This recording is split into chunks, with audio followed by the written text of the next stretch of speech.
Then the other topic that I thought was worth mentioning or exploring quickly is, as we said, and again, the reason I'm mentioning it in a little bit more detail is because there might be some contention. I think I mentioned it at the very beginning. So here, if you see that we said people, when they're going to Alam al-Barzakh, they are going to be dealt with in a very different way.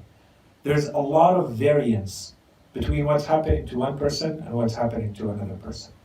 The extremes of all of this is that there are people who are actually entering a heaven or entering a hell in Alam al-Barzakh. So you have those are the two extremes. A little bit less than that, you have people who are being exposed to heaven and hell, but they're not actually entering them. A little bit less than that, there are people who are not even being exposed to heaven or hell, but there's an opening in their graves towards heaven or towards hell. Well, these are clearly different levels of intensity, different degrees of reward and punishment, right? So this is clear. And when we mentioned that, we said that there are multiple narrations that mention that there are a lot of people who will be ignored. We said they will be ignored. That's how we translated it. So this is one of these narrations. And again, the reason why I didn't want to go too much into detail here is that this is not a matter of entire consensus. There's a little bit of disagreement between the scholars on what exactly this means. Okay? So the general understanding is that there are people who are not, it seems, exposed to the truth fully in this world. When the truth has not reached you fully, you're not going to be held to the same account as someone who has fully received the truth and then they've acted on that. Either they accepted it or accepted it partially or not accepted it at all, or in fact fought it and defied it. So depending on what truth has reached you in the first place, you may be dealt with in a very different way. Okay, that's the general understanding of these. So there's, as we said, multiple narrations that talk about this. A lot of them are structured in this way. Okay, we have some narrations from Imam al-Baqir and some narrations from Imam al-Sadiq alayhi salam who talk about this. إنما يسأل في قبره من وحد الإيمان محضا والكفر محضا وأما ما سوى ذلك فيلهى عنه. So it is the one who is mahd, something that is mahd, something that is pure, that does not contain anything else within it. So the Imam is saying someone who has shown or who has a pure faith, and so sometimes this is understood as someone who has been very tested, and this is what they've done with the test, that they've shown real faith, mahdul iman, and the opposite, and those who have pure disbelief. They have very intense disbelief. So once again, we're coming back to those extremes, those people who are very good or very bad. Those are the people really undergoing the full interrogation that we talked about. Okay, and we're not talking about the very, very good people, those who are muqarrabun, for instance. The Holy Quran is very clear, the riwayat are very clear. They don't even go through any of this, those people. They go directly to the heaven of the Barzakh. And inshallah, one day we'll talk a lot more about those different ranks. We're talking about people who are very good, but normal. You're very good, normal people. Or very bad, normal people. Those are the ones we're talking about. According to these narrations, the Imam is saying those who have shown that they have pure faith, or who have shown to have pure lack of faith, belief and disbelief. They are really good or really bad. Those are the people who are really undergoing the full treatment. So that you really see who they are, and they deserve their position. Those who are really good will deserve that really good position in Barzakh, and those, because this is another test. And remember what we said about those pangs of death and the moments where the soul is extracted, and then once there's zuhuq al-ruh, when you're actually dead and you're entering alam al-barzakh, we said this is to the point where a normal human being, if we were to take it to the examples of this world, we would say you're going through trauma. So how aware and composed are you? There are people who can go through trauma and survive it. Trauma for one person is very different from trauma to another. A child and an adult will not view trauma the same way. Someone who works in an emergency room as a medical doctor and someone who has never seen, a wound or fresh blood from a wound in their lives are not going to deal with trauma the same way in this world. Well, it's the same way. What kind of faith, what kind of solid belief are you bringing with you as you go through death? And what from that faith is going to remain as you go through that?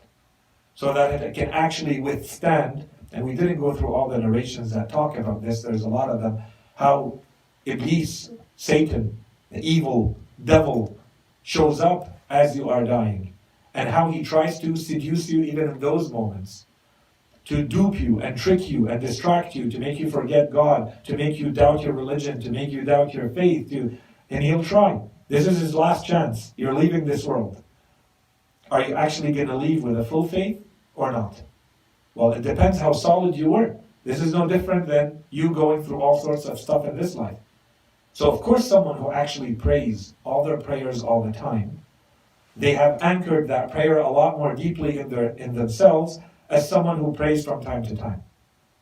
Same thing can be said about the Holy Quran. Same thing can be said about fasting, giving charity, helping others. How much of it have you done so that it has become part of you? So that even if you go through a trauma, even if you go through something that completely shakes you to the core, those things don't go away.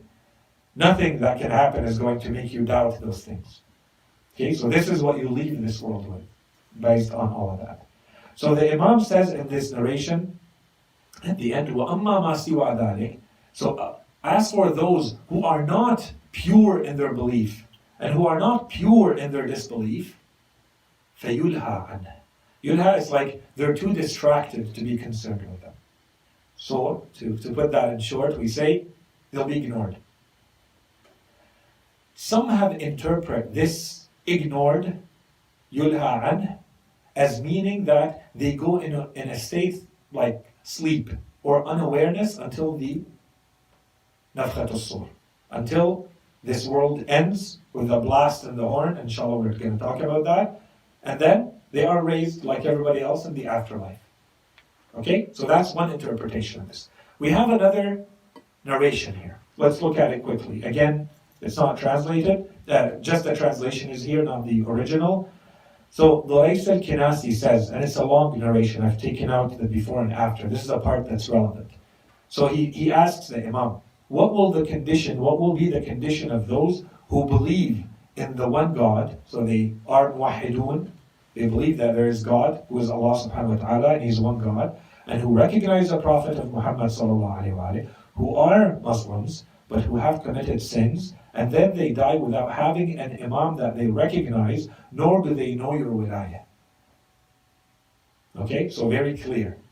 He's telling him they are believers, they are Muslims, they believe in God, they believe in the Holy Prophet, they believe in the Quran, but they did not know what an Imam is, and they did not leave this world with what we consider to be al-wilayah, what we refer to all of this as al-wilayah.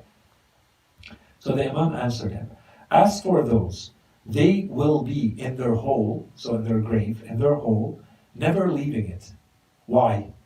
So this is kind of a complement. We would need the full narration here to understand, but the Imam had talked about how there are people who are taken out of their graves, but we're not talking about the body. The body is in the grave. The souls, as we said, there is a link between the soul and the location of the grave. By default, the soul should stay near where the grave is, in a spiritual realm, not physically close. Okay, but there's a link there.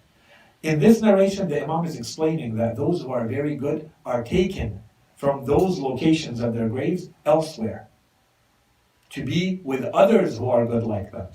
And we have in many narrations, this is why the Salam, right, where all the souls of the good gather.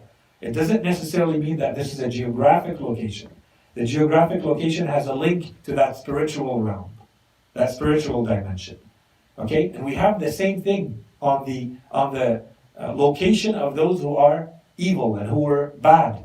So they're taken out from where those souls are connected to go be with those other ones who are evil with them. So like to like, they're all put together. And the Imam says those who are good, they meet each other. You meet people you did not know because you have a link with them through belief. So Allah subhanahu wa ta'ala wants you to meet them. Those who are like you in belief, Allah subhanahu wa ta'ala, you get acquainted with them. They meet each other, and they meet each other, the Imam says, on the way and there. And they are brought back. So as opposed to those, the Imam is now saying, there are people who never leave. That's why we said there's different levels, different permissions. Depending on how good you are, you're given a lot more permission. And how bad you are, you're going through a lot more or a lot less. Bad and good. So the Imam says, so those who they believe in Allah subhanahu wa ta'ala, they believe in the Holy Prophet, they believe in this religion, they're going there, they don't have a lot of great sins, but they did not know the Imam, they did not know what wilayah is. So the Imam says, as for those, they will be in their hole, never leaving it. It's in reaction to that.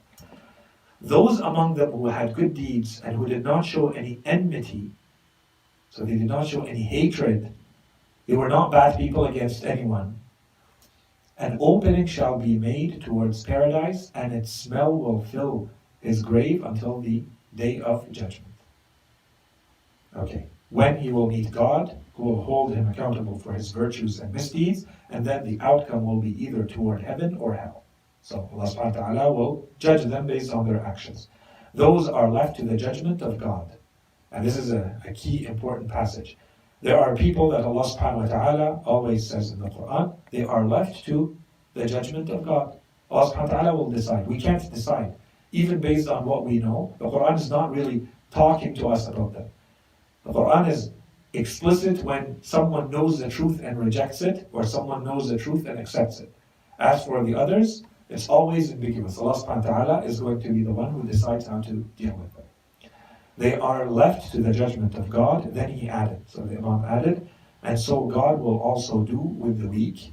So this is an important term in the Quran when it talks about al-mustad'afin. What does it mean? Does it mean those who are physically weak? If you go back to the traditions and narrations, no, it's not talking about those. It's talking about any human being who is not in a state where they are fully in control of themselves. They don't have all the faculties. It may apply to someone who is kind of physically imposed upon, but it goes way beyond that. Al-istid'af here are people who are under oppression, under tyranny, people who cannot be like they would be if they were free. Okay, so that's the general principle when you see with the word mustad'af in the Quran. So he says, and God will also do the same thing with the weak, the mustad'afin, the mentally incompetent, the children who have not reached maturity, and the narration continues. So here's where the Imam is saying, these people are left to Allah subhanahu wa ta'ala. In alam al-barzakh, Allah will not punish them. Allah subhanahu wa ta'ala here, the Imam is saying, there's an opening in their graves from which they smell the odors, the perfumes of the fragrance of paradise. And so they spend their time in barzakh in this state until alam al-akhirah, until the afterlife, where Allah subhanahu wa ta'ala is going to be the one who judges one way or another.